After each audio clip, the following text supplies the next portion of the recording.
मुशीर इत्तलात कानून और anti corruption Sindh barrister Murtaza Wahab ने कहा कि डैम फंड में मुबैना कोटबर की आला सतह पर इंक्वायरी की जाए। विफाकी वजीर के बयान के बाद डैम फंड से मुतालिक शकूक व शुबहात पैदा हो गए हैं। सितंबर 2018 में डैम फंड के लिए एक फंड रेजर हुआ था, जो कि गवर्नर हाउस सिंध में जिसकी तकरीब मुनक्किद की गई थी, जिस तकरीब के अंदर इज़्ज़त माब जनाब इमरान खान न्याजी साहब पर्सनली शिरकत के लिए तशरीफ़ लाए थे।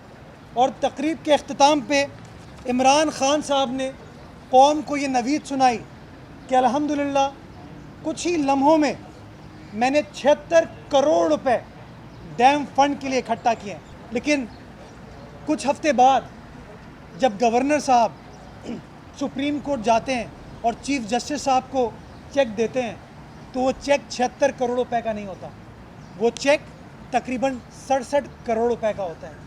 मैं ये सवाल पूछना चाहूँगा कि वो 10 करोड़ रुपए कहाँ गए? बैरिस्टर मुर्तजा वहाब ने कहा कि PTI ने हमेशा इल्जाम तराशी की सियासत की है। उन्होंने 22 साल सियासी तारीख में दूसरों पर इल्जामात लगाए, लेकिन उनके इल्जामात आज तक साबित नहीं हुए। जब कभी भी इल्जामात पाकिस्तान तहरीक इंसाफ की लीडरशिप के ख़िलाफ़ लगे या कोई इंकशाफ पाकिस्तान तहरीक इंसाफ की लीडरशिप के ख़िलाफ़, इमरान खान साहब के ख़िलाफ़, शौकत खानम हॉस्पिटल या इमरान खान साहब की हमशीरा के ख़िलाफ़ जब इल्ज़ाम लगे, तो बजाय इसके कि उन इल्ज़ामात का वो जवाब देते, उन्होंने फिर बोहतान तराशी को फॉलो किया। उनका मजीद कहना था कि जब से बिलावल भुट्टो जरदारी ने अपनी अवामी राब्ता मुहिम शुरू की है, तो वो विफाकी हुकूमत ओछे हथकंडों पर उतर आई है और वो परेशान नजर आती है। उन्होंने कहा कि मुत्तहिदा के दोस्त कराची का मुकदमा कब लड़ेंगे, सिंध को उसके हिस्से के फंड्स पर कब कराची के विफाकी वज़रा लब कुशाई करेंगे। मैं एक मुद्दबाना गुजारिश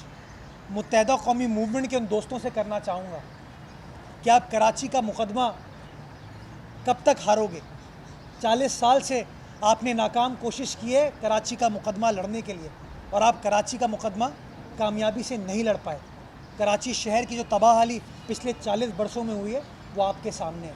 हम आपको और तबाही नहीं करने देंगे। लेकिन अफसोस के साथ कहना पड़ता है कि वज़ीर आज़म को आप ऐसे पार्क्स के ऊपर जो कि 10-11 साल पहले जिनका इफ्तिताह हो चुका है, उनकी वापस फीता काटने के लिए तो लेके आते हो, लेकिन वज़ीर आज़म के सामने सिंध का, NFC का, सिंध की गैस का, सिंध के पानी का मुकदमा नहीं रखते। मैं समझता हूँ आपकी बुनियादी ज़िम्मेदारी ये करना, और आपने माजी में ये ज़िम्मेदारी सही तरीके से नहीं निभाई। खुदारा अब तो ये ज़िम्मेदारी निभा लें, वरना ये ना हो कि कराची की आवाम जिस तरह उसने 25 जुलाई को यू टर्न लिया था आपके ख़िलाफ़, वो यू टर्न और हो जाए PTI के खिलाफ भी। अफसोस के इतने वज़रा का ताल्लुक कराची से होने के बावजूद इस शहर की तरक्की के लिए कुछ काम नहीं किया। जब 18वीं आईनी तरमीम के ऊपर मियाँ रज़ा रब्बानी काम कर रहे थे, तो मुत्तहिदा कौमी मूवमेंट बहुत एक्टिवली उस कमेटी के अंदर काम कर रही थी।